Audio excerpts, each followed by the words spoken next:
Thank you very much to everyone for joining us today. My name is Miret Mabrouk, and I'm a senior fellow and the director of the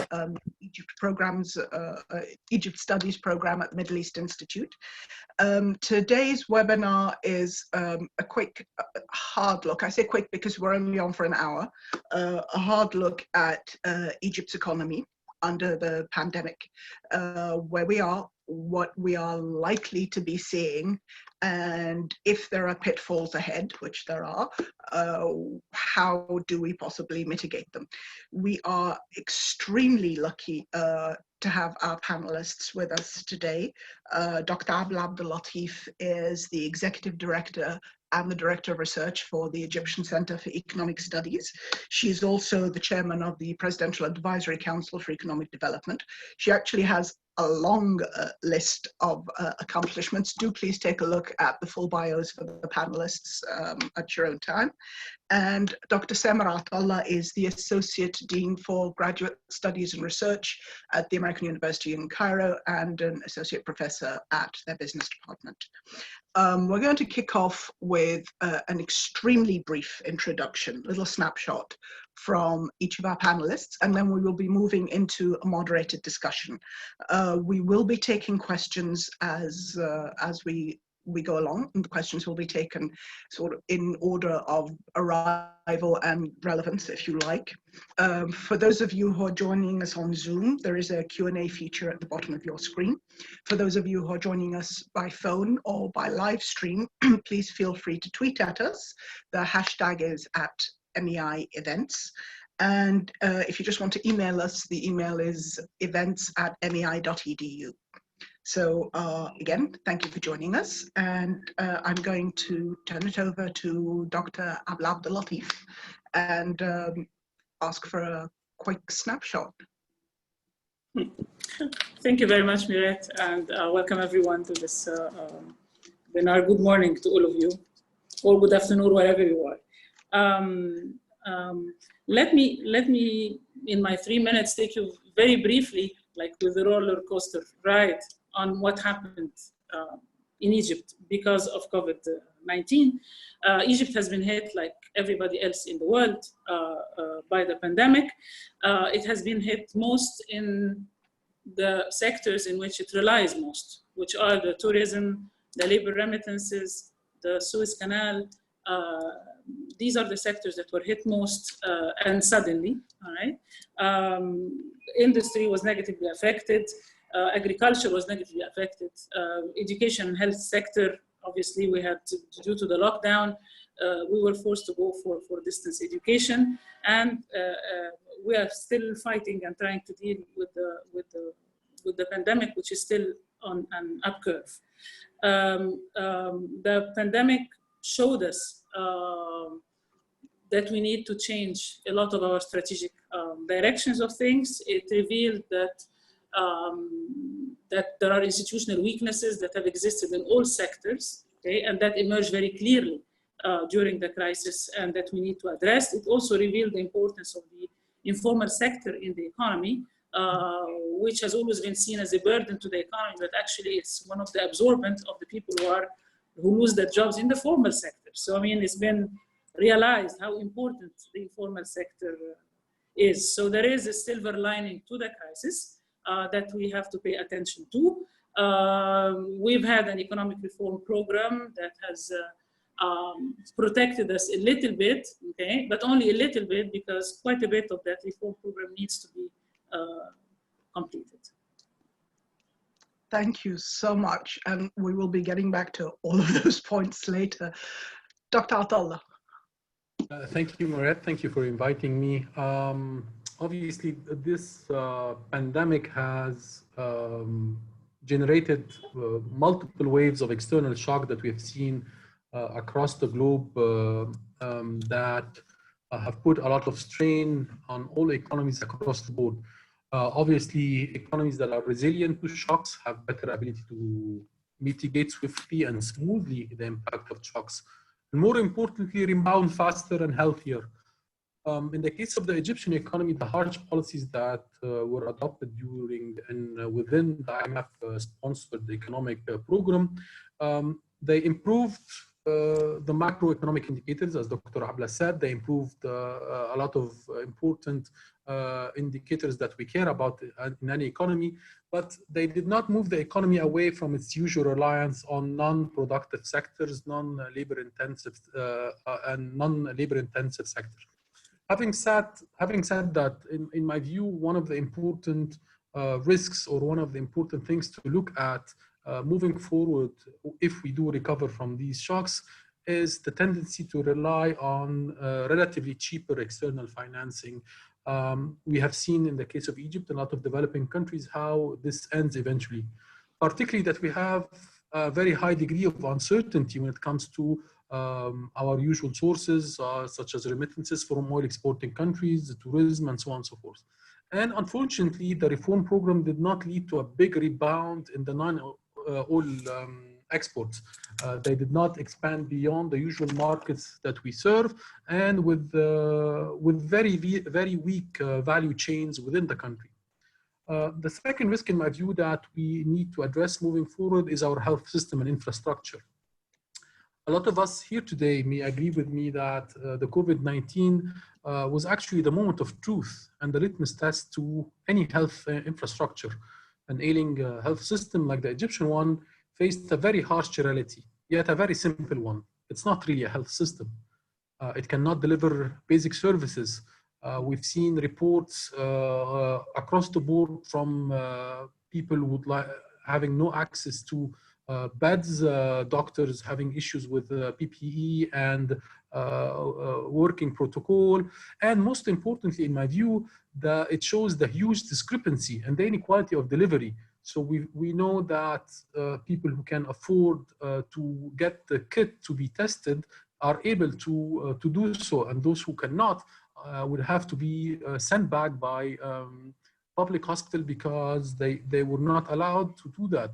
And this is really one of the, in my view, one of the harshest reality, that people cannot exercise their basic right of having a standard health service. Lastly, but not least, the COVID also showed the weakness of our ability of our economy to protect the vulnerable. An economy that has very high degrees of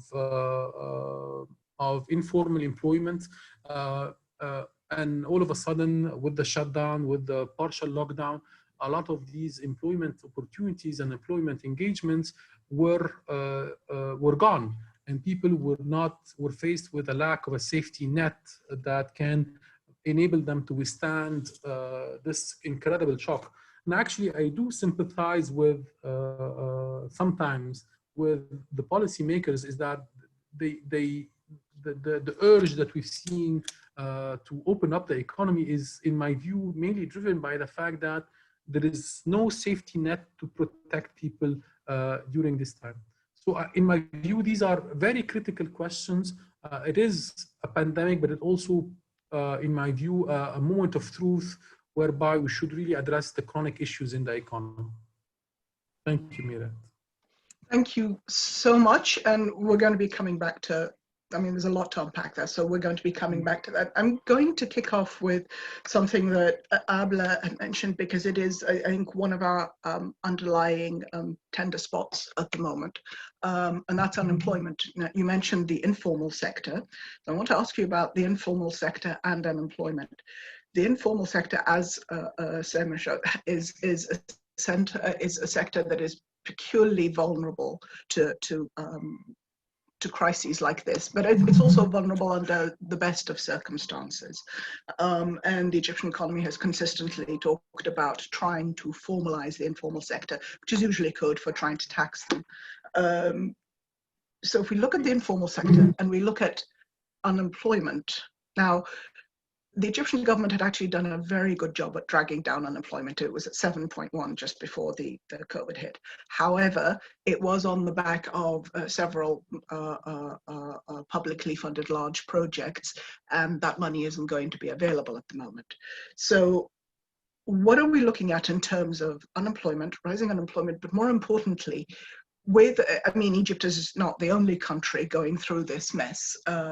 even our richer neighbors to the Gulf, I mean to the, to the left and right of us, the Gulf nations, are going to be possibly looking at large layoffs, in which case Egypt's unemployment may go up by a factor of we don't know yet. The only thing that we have to judge by it is during the Iraqi invasion of Kuwait, when 1 million Egyptians came back, and that was only from Iran and Kuwait.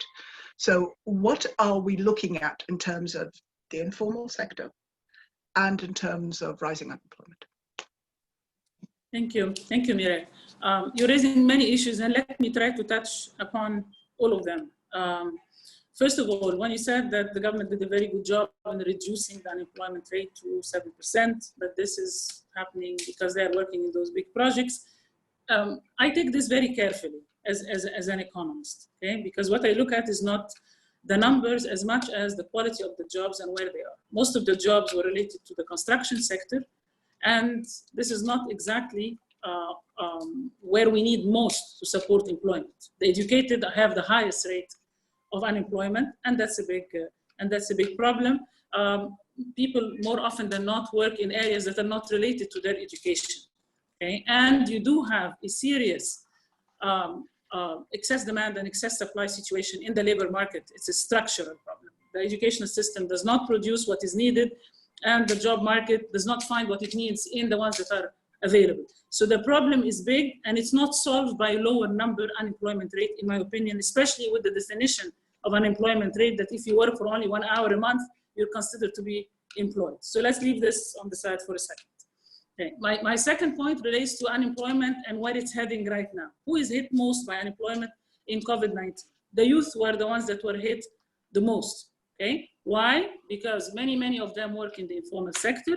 Many of them work in the services. Many of them work in the retail sector. And these sectors were very bad in the tourism, in the cinema industry, in all of these were very badly hit. So the youth have been the ones that were most affected. The women also have been seriously affected, especially when you bring their kids home and there are no schools, so that means that they're hit even more than otherwise. Then you have, of course, the workers that are coming back from the Gulf.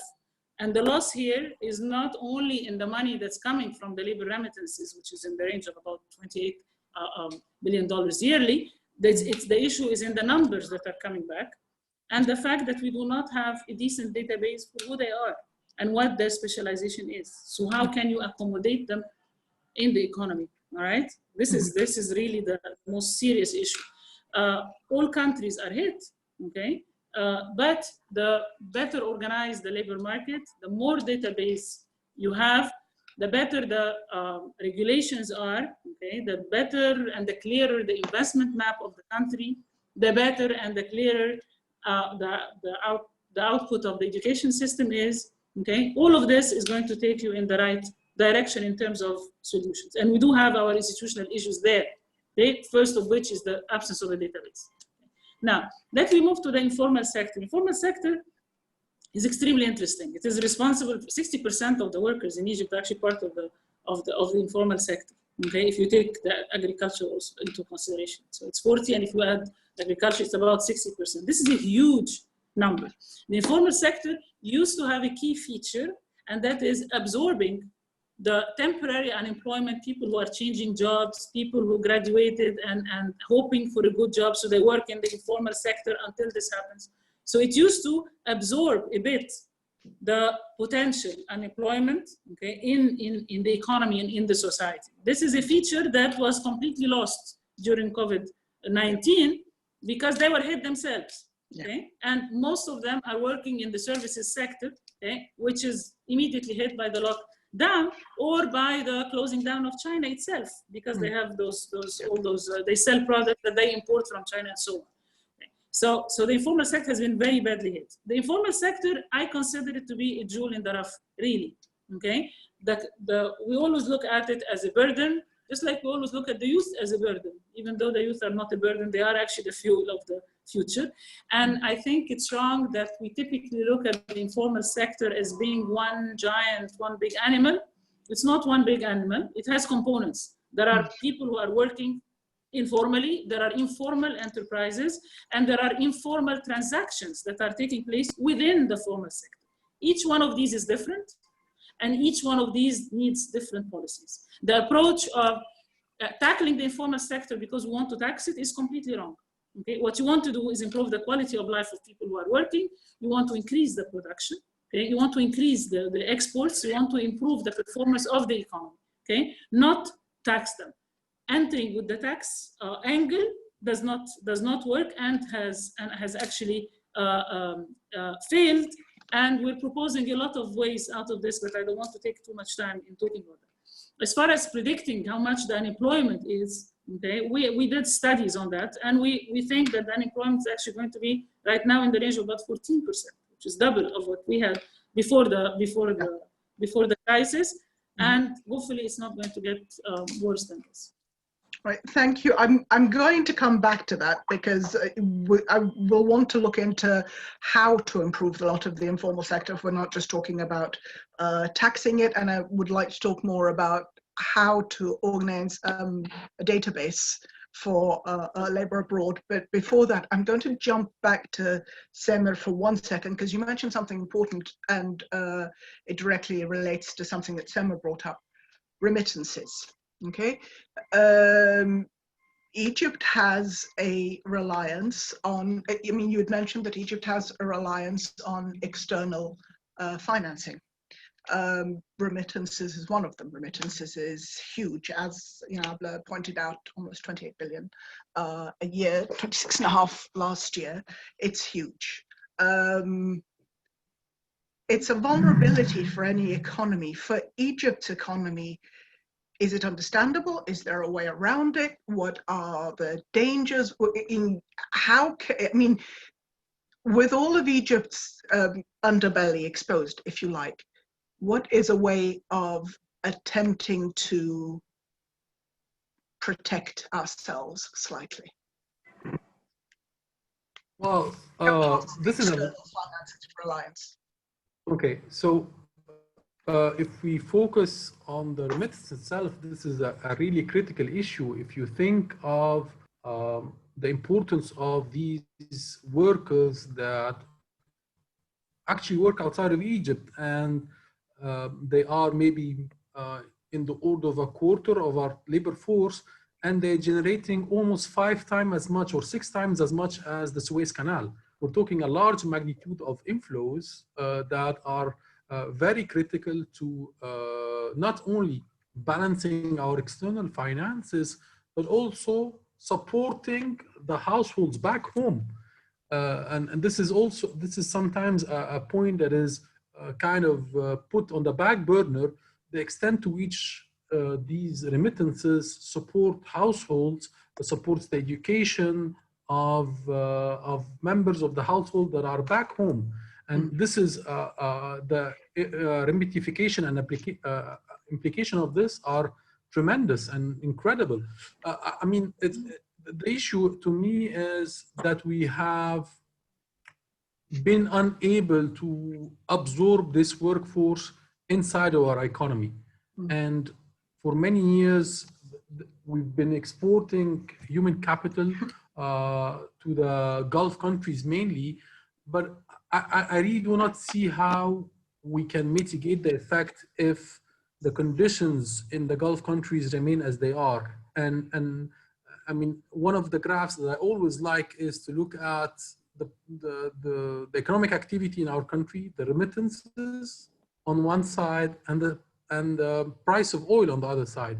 And it's incredible that we are so much impacted directly with the fluctuations in the oil market. And this to me is a systemic risk embedded in our economy, that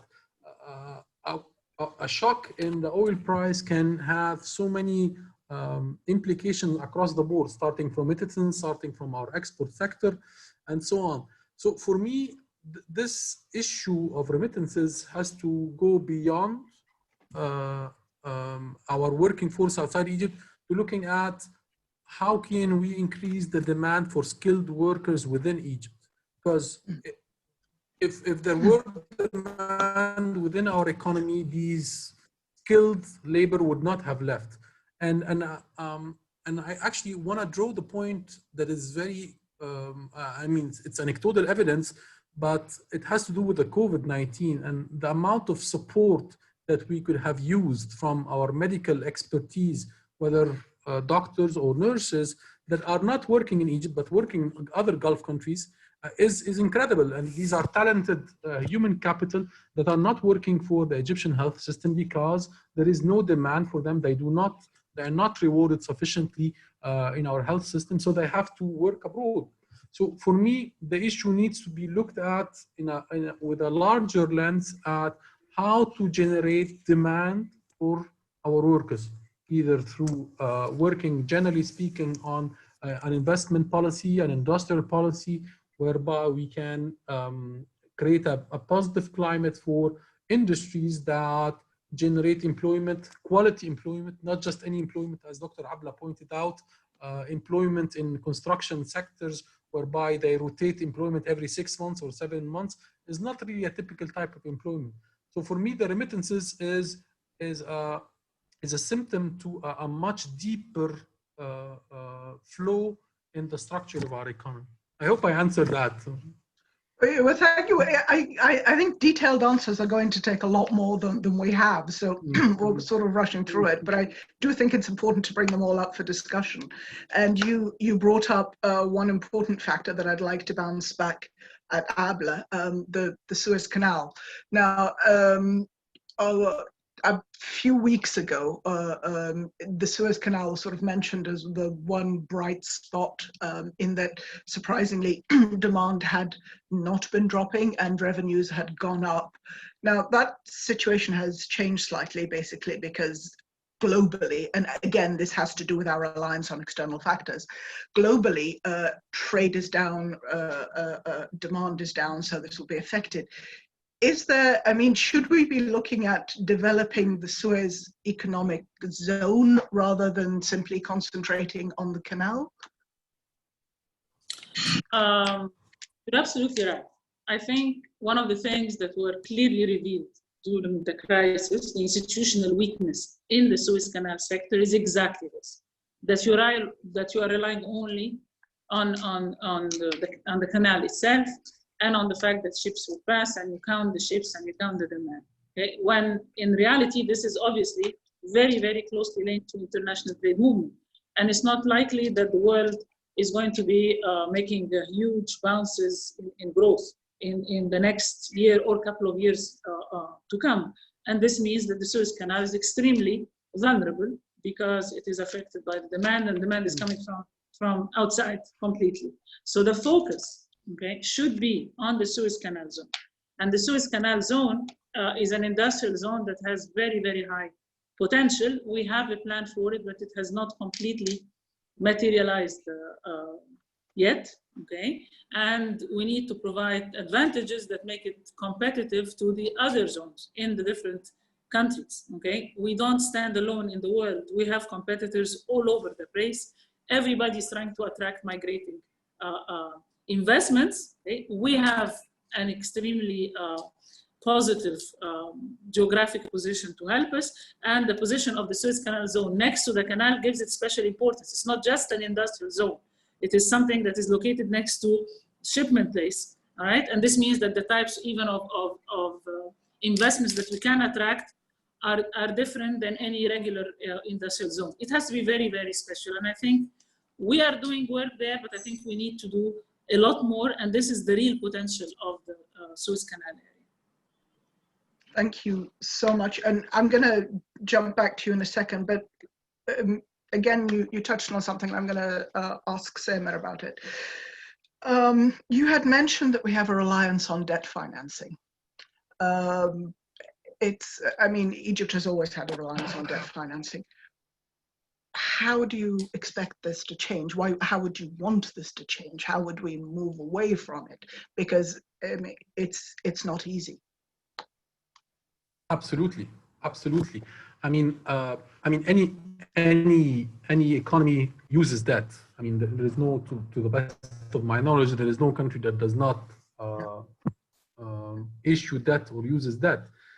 The issue is that for us, it's again it's the chronic usage of debt.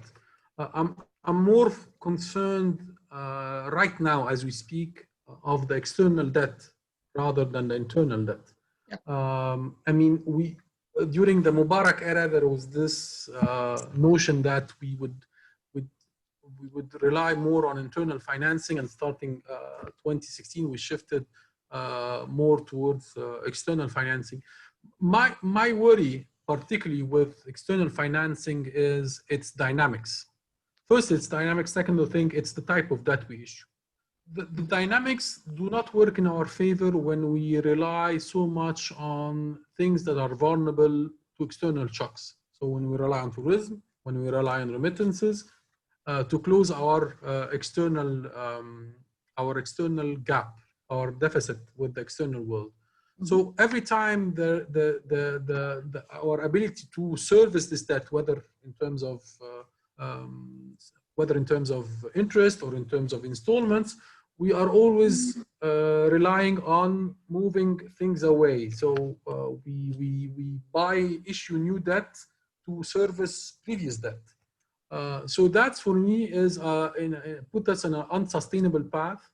We were lucky that, I don't know if that's lucky, but anyway, we were a major source of a major destination for debt instruments due to the differential in interest rates. We've received a lot of investments, quote unquote investments, in debt instrument that really managed to increase our reserve considerably during the past 3 years. And these are the type of money that leave immediately with the glimpse of a shock, which puts more pressure on your external balance. And that's what we've seen in the past few months. And for me, this is not the type of financing that we should be attracting. In the past, prior to COVID pandemic, a lot of officials were singing praises about how attractive we are to investments in different debt instruments. And for me, this is really not something to be proud of. You have a very high interest rate. It doesn't take a brainer to invest in your debt instrument. And but the thing, when the reality comes, when a shock comes to your economy, this is the first thing that leaves your economy and puts you more vulnerable. So for me, just to sum up, for me, it's the dynamics. We don't have a strong export sector that we can rely on to cover our debt service. We are relying on services, tourism, Suez Canal, remittances to cover our external gap. And most importantly, we rely on financing through hot money, which leaves immediately, quickly, with a glimpse of an eye. And this is, for me, in my view, this is very worrying. It is worrying. However, I mean, when that financing is available, it really does save the day. So it's kind of natural to move towards it. So what other kinds of financing, again, should we be looking at? And why is our export sector not where it should be? I mean, the government has been actually working quite hard at trying to encourage that. Why is our export sector not where it should be? Well, for lots of reasons. First of all, it's about creating a value chain. It's we rely in. I mean, half of our export is in minerals, oil, and other extractable goods, and the other half is non-oil exports. And the value chain that we create is very small. We rely on a lot of imported semi-finished products and raw materials to create another product to sell to the rest of the world. And so our value proposition when it comes to export is very minimal. And our ability to draw and to open new markets is also limited by a lot of non-trade barriers, such as regulations, such as the quality of our goods, and so on and so forth. So there is a lot of work to be done to reduce the non-trade barriers do compliance with our main trading partners, and this has not been to me successful so far. There are a lot of sectors that could benefit. They have a comparative advantage. They could be of value to European consumers, but we are unable to reach these markets because a lot of the non-trade barriers. There are a lot of studies that showed that, or suggested rather, that the elasticity of the exchange rate to non-oil export is very weak, and that indicates that there is a lot of work to be done in value chains across all our exports. Thank you so much. We have a bunch of questions coming in, and I'm going to sort of put some of them together. And I make a comment about follow up a bit on what Samuel was saying. Yes, please. If I may, very briefly, the issue of the debt with Egypt. Okay, I think it's very important that we ask ourselves the question: what are the loans used for? Okay, the issue is not only, I agree with everything that he said, he's absolutely right, and then, but the money is in. What are we going to do with it? Because if what we're going to do with it is simply finance our budget deficit, as it is, then we're not helping ourselves much. Okay, our expenditure is the same, everything is the same, so we're not helping much. That's one point. Another point, we should not look at the debt management as if it's a case of its own. Where are we going to get the money to be able to pay the interest rates for the old loans? It has to be part of the entire economic reform system. The whole idea behind taking a loan should be, there is nothing shameful about taking loans. What is shameful is to use this loan in a wrong way, in a way that does not bring the return that can make us capable of paying its interest. Our exports are problematic, not because, yes, in addition to the trade barriers, of course, we have problems inside. All of our export sectors, okay, are actually suffering from problems. Okay, there are export constraints. There are constraints facing each and every manufacturing sector, and I can list you things. And they're all related to institutions that are not functioning properly. So the value addition has to come from inside. The attracting the investment has to come from inside. And this would close the gap and reduce it significantly, the trade balance gap. At this point, we are not doing that. We are living as a rentier economy, even if we don't say it. And our rentier economy has been hit badly by the COVID-19. Sorry, go ahead. No, that's great. So, I mean, somebody must be curious, because we had 6 questions pop up in the last minute and a half while you were speaking. So someone has something to say, but we'll just take the earlier 2 questions, which was on the construction sector. Egypt has had a lot of these large construction projects, and again, they have come in useful in many ways, have provided employment, even if it's temporary, but they have provided employment. However, their usefulness, if you like, to the economy, to employment, is likely to be limited at the moment. Why is that? It's obvious, right? You don't make big projects in order to employ people. Yeah. Okay.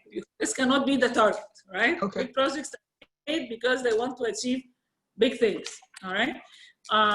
The COVID-19 phase and beyond is a phase where the focus should be on manufacturing industries and on agriculture, and on producing our own food, and on attracting the migrating investments. It's critical that we do that. Why? Because the world is not going to grow at a very high rate. And this means that the cake is not growing.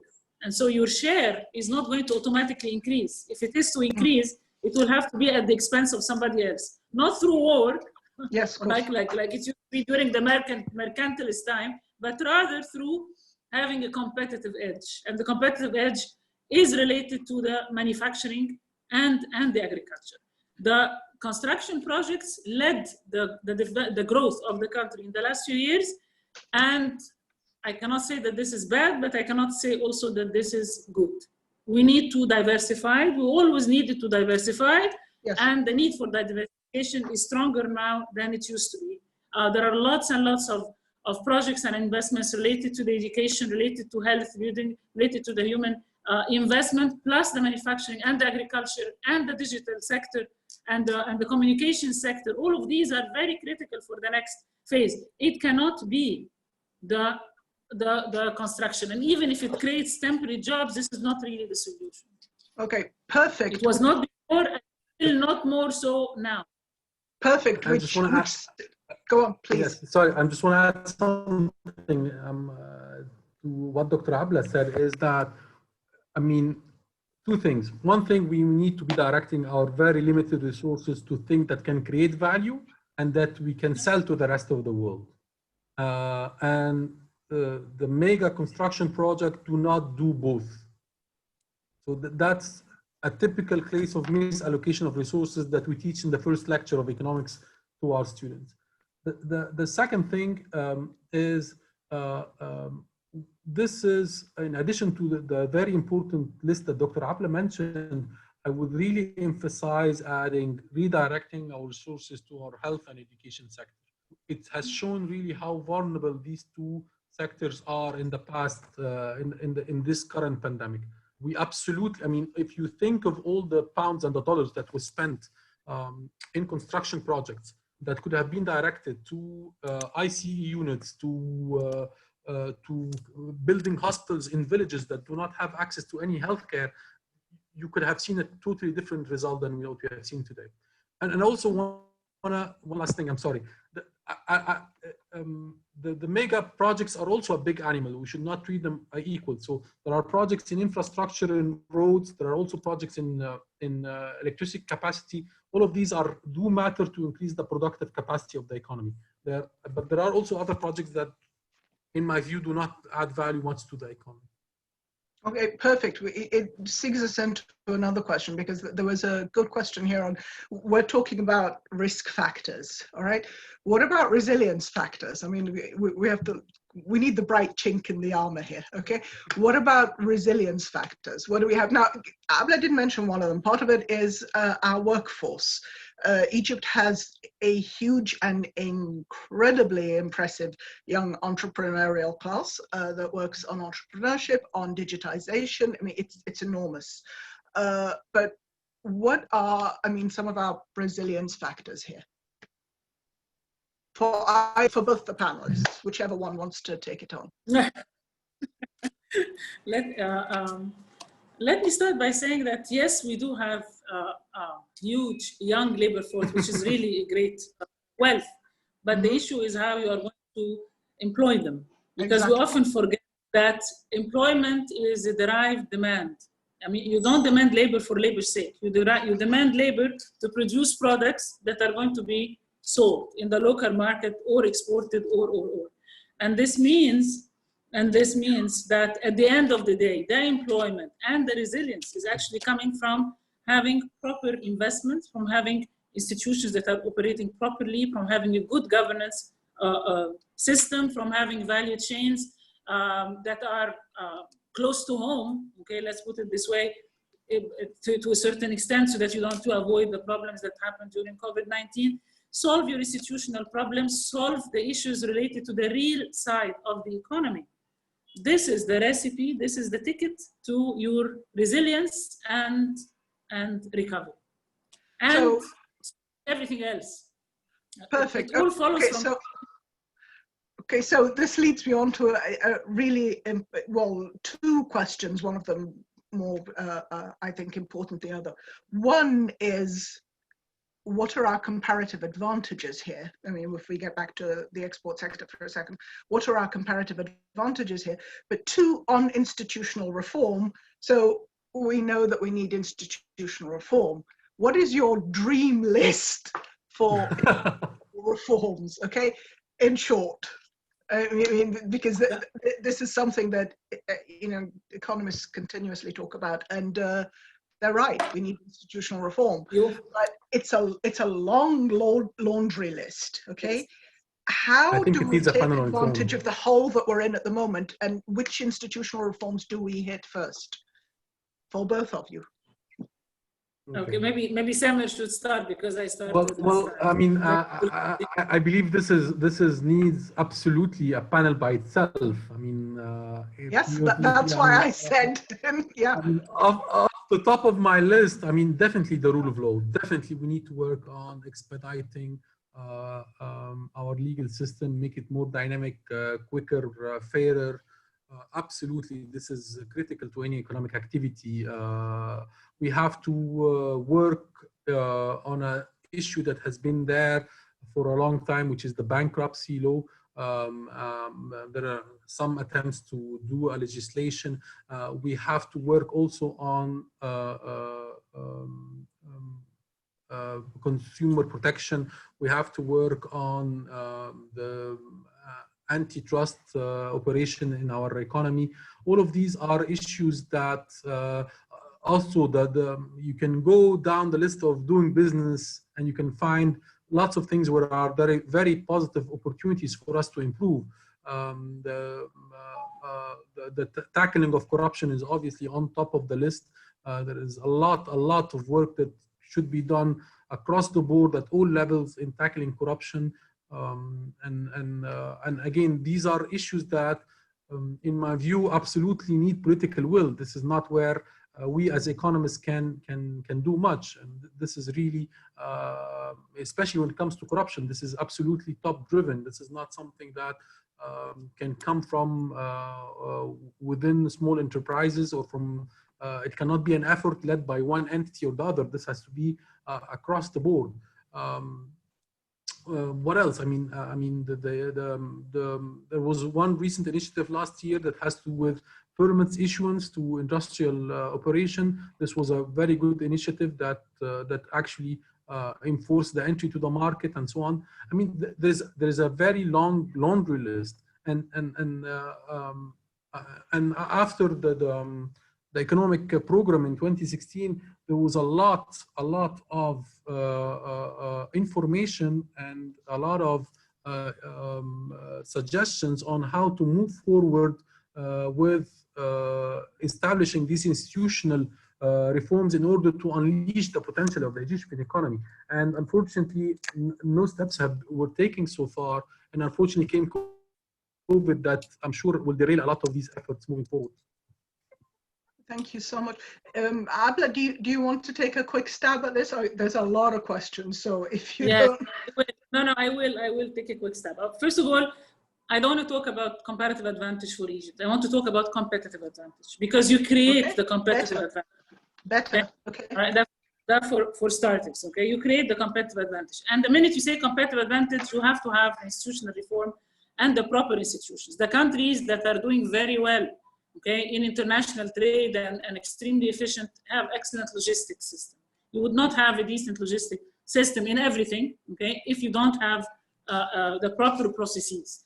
The problem with institutions in Egypt, and I want to add to what Samer is saying, that the rules of the game are not clear, they are not well understood, there are lots of gray zone in all the processes, leaving room for people to take decisions on their own and causing a lot of problems. This is part of that. So it's a governance issue more than anything else. The second thing, you have to separate between the ones who do the planning, the ones who do the execution, and the ones who do the assessment. You cannot have the minister of whatever sector be the regulator, the head of the regulatory body. It doesn't make any sense. I cannot put the rules of the game and play the game and implement and be a player and assess myself and clap for myself. I mean, this is a killer combination. And we have it all over the place, okay?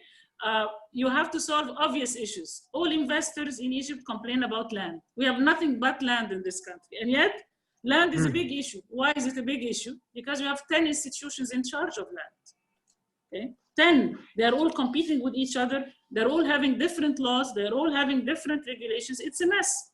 You don't have decentralization. This is part of the institutional reform. Even when you talk about corruption, you always talk about corruption as a topic by itself. Corruption is part of the institutional reform because a big part of it is because of all those gray zones in operation. doing everything related to the ease of doing business, as Samer suggested, is definitely part of the institutional reform. But doing business in Egypt is like, you know, holding a balloon that has 10 holes. You can fix one hole beautifully, but then the remaining 9 are there, so it will never blow. Okay? And when you do the reforms, so you never complete the circles, and you don't have the civil society or the private sector involved with the government. The government is playing on its own, and when it reaches a certain level of implementation, it asks the private sector to come in, and usually it is rather late. All of this is part of the institutional mess. Okay, if you and again, if you want it in one sentence, separate the planning, the regulator, from the planner, from the executioner, from the implementer, and have a decent checks and balances system.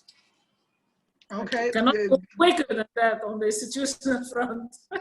which makes perfect sense. I will just say that I have never had so many questions come up on one of these guys. I really I can't keep up with them. But let me shoot back to one thing that you said really, really quickly. Public sector asking private sector to come in. If Egypt's economy is going to grow at the rate at which we want it to grow, then the private sector is really going to have to take the lead. At the moment, the public sector, and with public, I'm including public and military as well, have a large part of the economy. They're still driving the economy with the private sector sort of sitting in the sidecar, okay? Is the public sector going to be able to step back? Is the military economy going to be able to rethink the way that they do business? No one's going to suggest that they remove themselves. A lot of good things that they do. Roads, providing accessible goods to people, all great. But there are areas of the economy that are better left to private to the private sector, especially if we're looking at trying to attract FDI, because I mean, if you're a foreign investor, you're not really going to want to be competing with a local sector that has you know, an advantage in terms of network access, funding, contacts, or labor, all the rest of it. So is the government, is the public sector, is the military going to be able to step back slightly or rethink the way they do business and allow the public sector to get in the driver's seat rather than sit in the sidecar? Okay, that's a very important question.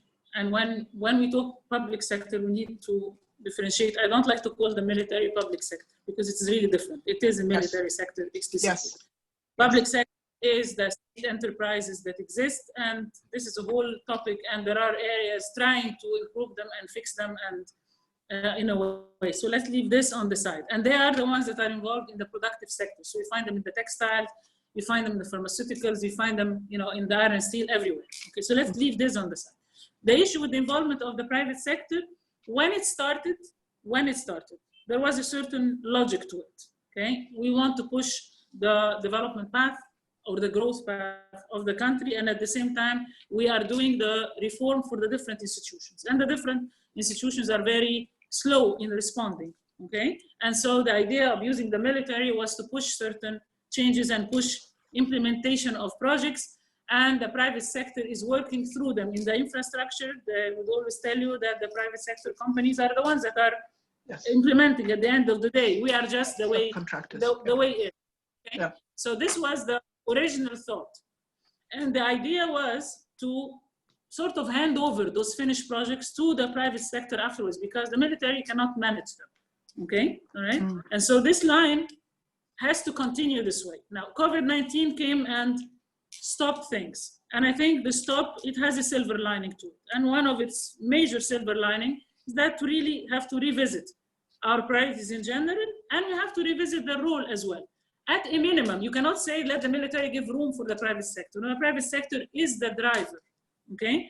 And this is, by the way, the position of the country. But what we see on the ground is different, okay? So at a minimum, you would want to see the military operating under the same rules as the private sector.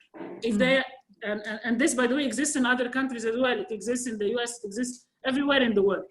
If you are going to be involved, get involved under the same rules and not with advantages. And if this happens, private sector is going to be naturally the one that is visible. So the private sector is the driver of development in Egypt. It cannot be otherwise, okay? And I think the recognition for the role of the military, that it needs to be, you know, in the areas that are related to it, and not the areas related to the economy itself. Okay, I think this is being recognized, and I hope that there is a lot more recognition for this, because this is what Egypt needs in the future. Thank you so much. One of our questions, which has come up from 5 different people, is which industries do you think show the most promise under the circumstances? And when we say promise, would be the easiest to kick off, would be the easiest to maintain, but would be more reliable without the kind of stress factors that we have at the moment. So which industries, I mean, if you were investing, which industries would you be pushing at the moment to help us pull out of this? There are 3 lines, 3 or 4 lines. Let me, Samir, would you like to start? Or? Please. No. Again, I just wanted to comment on a previous question, and then I can answer this one after. In my view, the short answer to your question is no. I mean, in the current setting, it's really impossible to see a change in the engines of who's doing what. I really like to quote what Dr. Abla said is, the rules of the game are not clear. And as long as the rules of the game are not clear and not transparent and not shared across the board, then there will be unfair competition to the private sector, which eventually lead to the private sector not being able to participate in the economy.